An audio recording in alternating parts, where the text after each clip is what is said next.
नमस्कार मित्रों। मार्क्सिस्ट कृष्णा नवमी 2080 बुधवार 6 दिसंबर 2023। मित्रों, मैं आपको 6 दिसंबर की अपनी गौरव गाथा, मुझे खुद सच में गौरव महसूस होता है और मैं और सुनाना चाहता हूँ। सुना करके मैं जैसे पुनः याद कर रहा हूँ उन पलों को, और ऐसा मेरा स्वभाव नहीं है कि मैं अपनी शौर्य गाथा स्वयं बोलूं, और ये शोभा भी नहीं देता। फिर भी अपनी प्रसन्नता को कहाँ ले जाऊं, और आप मित्रों के साथ नहीं बांटूं तो किसके साथ बांटूं।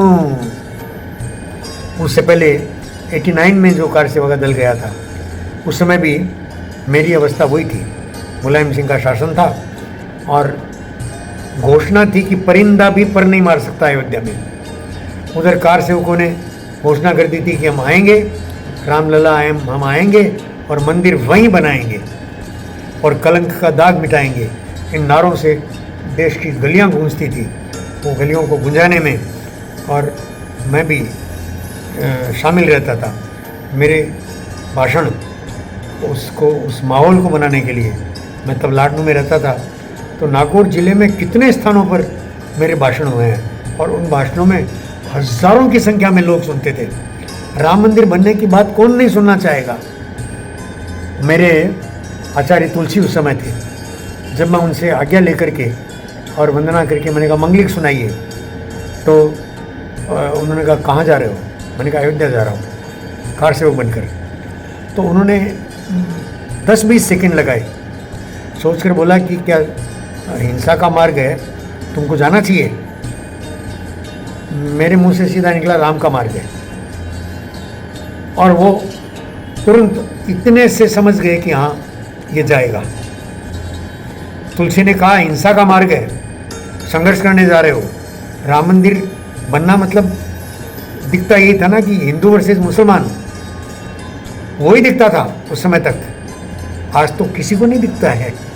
आज तो सारे कितने परिदृश्य बदल गए इतनी जल्दी। मैं हैरान हूँ मित्रों कि पूरे दुनिया में वो कॉन्सेप्ट बदल गए हैं चीज़ों को लेने का। और मैं आपको कहना भूल गया था, मेरे साथ कार सेवा में दोनों बार और अच्छी संख्या में मुसलमान मित्र साथ थे, अच्छी संख्या में। उन ढांचों को तोड़ने में वो मुसलमान भी, और मेरी बातचीत हुई। मैंने कहा आप कैसे, तो बोले वो हमारा भी अपमान है। वो जो बाबरी ढांचा है वो हमारा भी अपमान है। ये मैं कहना भूल गया था। अब मैं दोबारा जैसे जैसे मिक्स मित्रों क्या करूं, अब बूढ़ा हो रहा हूं और 33 साल पहले की घटनाएं सुनाते सुनाते तो बहुत कुछ छूट रहा होगा। जैसे भी हो, मुझे मुश्किल से अनुमति मिली, मैं गया। हमको लखनऊ उतरना पड़ा मैंने, हमारी योजना यही थी कि लखनऊ से पैदल जाएंगे और लखनऊ उतर करके, और हम लोगों के लिए बस तैयार खड़ी थी। हम लोग बस में बैठ करके बनारस उतरे थे, लखनऊ नहीं बनारस। बस में बैठ करके हम जा रहे थे आगे, और चुपचाप गीत गाते हुए नहीं जा सकते थे। कार सेवक की पहचान लेकर नहीं जा रहे थे हम लोग, और बेचार की लाचारी चेहरे पर उड़े हुए। लेकिन हमारे बीच में एक कार सेवक था जिसकी आंखों में डर दिख गया पुलिस को।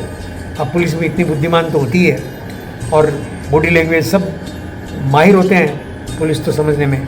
जिसने सीनियर इंस्पेक्टर था, जिसने पकड़ा, उसने पहचान लिया कि ये कार सेवक है। आंखों में देखकर डर देख लिया तो उसको पकड़ा। अब वो नीचे उतरा तो हम सब उसको अकेला तो नहीं छोड़ सकते, तो हम 33 लोग थे उस बस में, एक एक करके सब नीचे उतर गए। नीचे उतर करके गिरफ्तार हो गए। हम गिरफ्तार हुए और हमको एक स्कूल में ले जा करके बिठाया गया, और वहाँ पहले से जैसी व्यवस्था रहती है तो बिठाया गया, पानी वानी दिया गया, और फिर सीनियर कोई इंस्पेक्टर की, कोई कलेक्टर, कोई अफसर आया, तो उसको मिलने के लिए सबसे तो बात नहीं करेगा वो, तो कहा अपने लीडर को भेजो। मेरे साथ लीडर के रूप में प्रताप बनर्जी, भागचंद जैन, ऐसे 3-4 लोग थे जो यहाँ व्यवस्था जो है शाखा के स्वयंसेवक वो कारसेवक बनकर गए थे। तो हम 33 लोगों के स्वाभाविक लीडर वही थे। तो उन्होंने आकर मुझे कहा, भागचंद जी और प्रताप दा दोनों ने कहा, उमेश जी आप जाइए। मैंने कहा क्यों प्रताप दा, आपको जाना चाहिए। अब देखिए मैं एक चीज़ शेयर करता हूँ कि प्रताप दा को बहुत बहादुर माना जाता था, बहुत लड़ाकू माना जाता था। हम यहाँ पर उनकी छवि ऐसी थी, लेकिन वहाँ मैंने प्रताप दा की आंखों में डर देखा।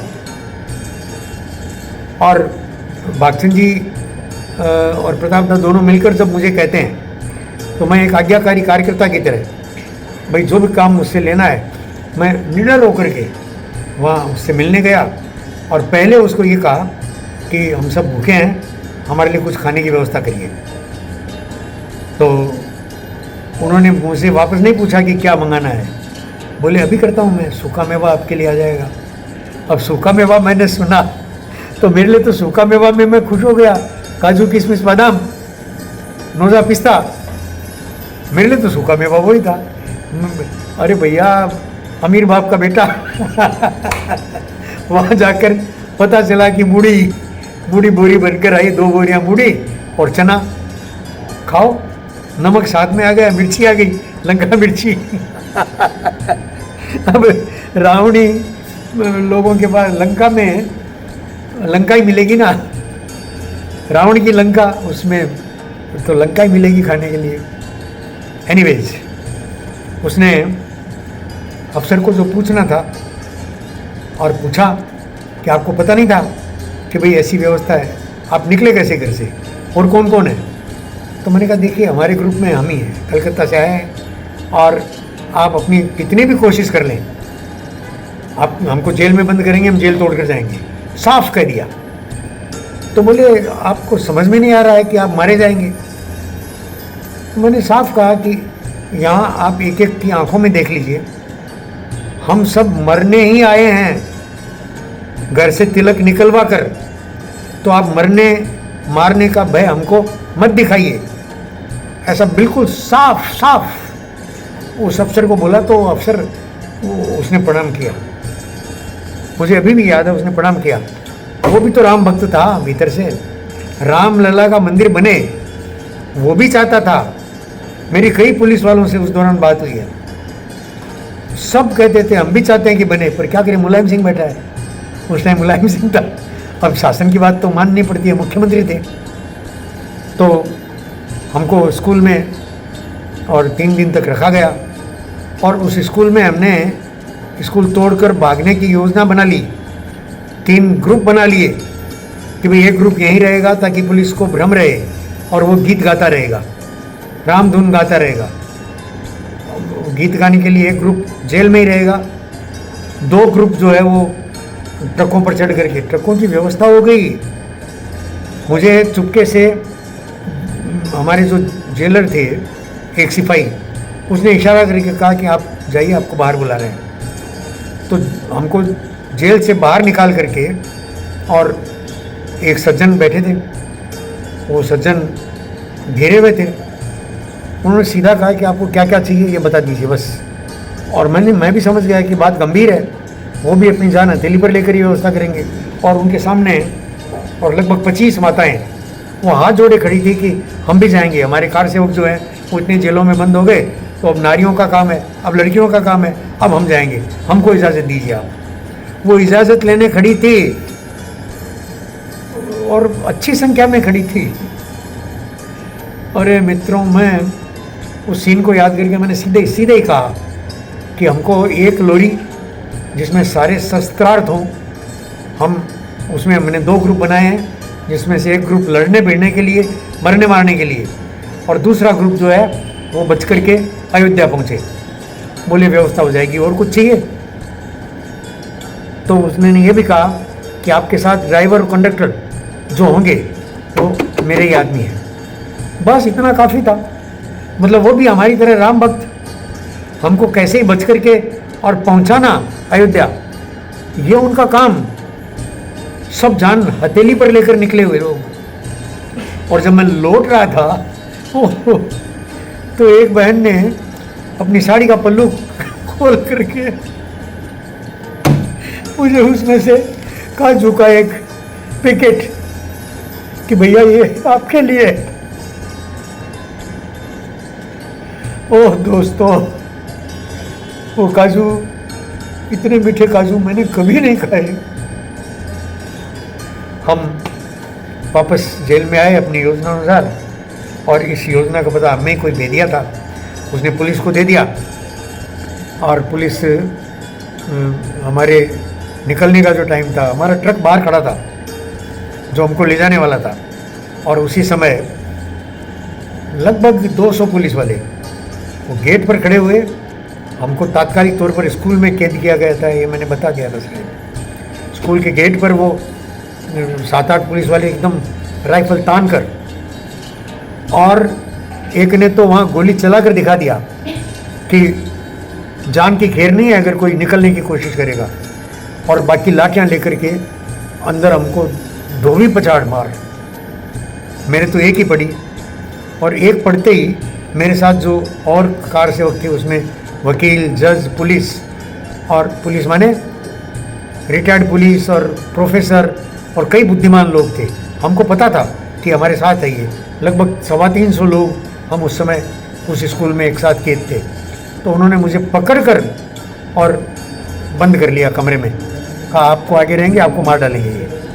उस समय मेरे एक मित्र ने, यहाँ कलकत्ते का आलम बाज़ार का, उसने इतनी लाठियाँ पड़ी उसके कि वो पागल हो गया। पूरे जेल के पीरियड में उस पागल को संभालना एक भयंकर काम था। उसके लिए कोई आगे नहीं बढ़ता था, मैं ही आगे बढ़ करके उसको गले लगा करके, और बहुत रोता था वो, मेरे गले लग करके बहुत रोता था, भाई साहब भाई साहब भाई साहब। और तो पागल था वो, आलम बाज़ार का था। अब तो मुझे नहीं पता वो जिंदा है कि गुजर गया, मेरे से बड़ी उम्र का था। तो वहाँ से खूब अच्छी तरह से हमारा स्वागत हुआ, और दूसरे ही दिन 10 सेकंड थे मार खाकर बैठे थे हम, गमगीन बैठे थे, और उधर से कहीं से सूचना मिली, उड़ते उड़ते भागते भागते हम सब मार खाए हुए गर्दन लटका कर बैठे थे, और कोई आया और बोला कार सेवा हो गई अयोध्या में। तो हम तो बैठे थे बनारस में, अयोध्या में कार सेवा हो गई। ओहो, हम सब नाचे वहाँ पर भयंकर, और पुलिस वाले भी आकर खड़े देख रहे हैं, नाचो, मस्ती ले रहे हैं। और लगभग आधा घंटा नाच कर, और मेरे सिर पर पानी डाल करके मुझे ठंडा किया गया, और ठंडा करके कहा उमेश जी भाई साहब आप कुछ बोलिए। तो मुझे बोलने के लिए खड़ा किया, और मैं इतना ही बोल पाया, अरे क्या बोलना है, नाचो। फिर नए सिरे से नाचना शुरू हो गया। अरे बोलना क्या है, नाचो, कार सेवा हो गई, हम जो करने आए थे वो हो गया, बोलना क्या है। तो फिर से दोबारा 5-7 मिनट नाच करके दोबारा मेरे ऊपर पानी डाला गया, और अच्छे खासे पानी डाल करके मुझे जो लीडर्स थे वहाँ, जो माने हुए लीडर्स थे, जज, वकील, सब ने कहा उमेश जी अवसर है, आप बोलिए, और हमको कितने दिन जेल में रखेंगे, क्या क्या हमको सहना है, ये सारी बातें बोलिए। कार सेवा हो गई, इसका क्या मतलब है। अच्छे से मुझे समझा दिया, समझा करके मुझे बोलने खड़ा किया। अब मैं मित्रों आधा घंटा तक, पौना घंटा तक मैं भरपूर, मुझे कुछ बातें याद है, कुछ ही बातें याद है। एक तो मैं ये बोला था कि देखिए जेल से निकल करके और आप में से राजनीति में जाएगा, कोई लीडर बनेगा, लेकिन भूलना मत कि हमारा मुख्य कार्य रामलला का मंदिर बनना है। एक तो मैंने ये बात कही थी। दूसरी बात कही थी कि आप जब घर लौटेंगे तो आपका बहुत भावभीना स्वागत होगा। मेरा भी हुआ था मित्रों। आज तो मैं तरस रहा हूँ कि मेरे साथ कोई ये दिन सेलिब्रेट कर ले। I find nothing, nobody to celebrate with me. मैं अपने आसपास न परिवारजनों को, न मेरे स्टाफ को, न किसी को भी मैं ये नहीं पा रहा हूँ कि कोई मेरे इस सेलिब्रेटेड भाव को वो शेयर करे, मेरे साथ नाच ले कम से कम। मेरी पोती तो है नहीं यहाँ, वो तो पढ़ने गई है। मेरी दोती घर में रह गई, और घर में से निकल कर मैं ऑफिस में आ गया हूँ। और मेरा नाचने का मन करता है, और ऑफिस है, इसकी मर्यादा भी है। तो उस समय तो मर्यादा पुरुषोत्तम राम इसकी कहानी कह रहा हूँ, तो मर्यादा मुझे माननी पड़ेगी। तो मित्रों, ऐसा भयंकर मार खाने के बाद हमारी क्या गति हुई, ये मैं अगली वीडियो में कहता हूँ। अगर मुझे वीडियो बनाने का चांस मिलता है तो, क्योंकि मेरा जो शेड्यूल है उसमें मेरा टाइम हो गया मेरे भोजन का, और मेरे अन्य साथी जो बैठे हैं यहाँ, मुझे ये भी डर है कि मैं उनका भी ध्यान भंग कर रहा हूँ। तो जो भी है मैं रखता हूँ।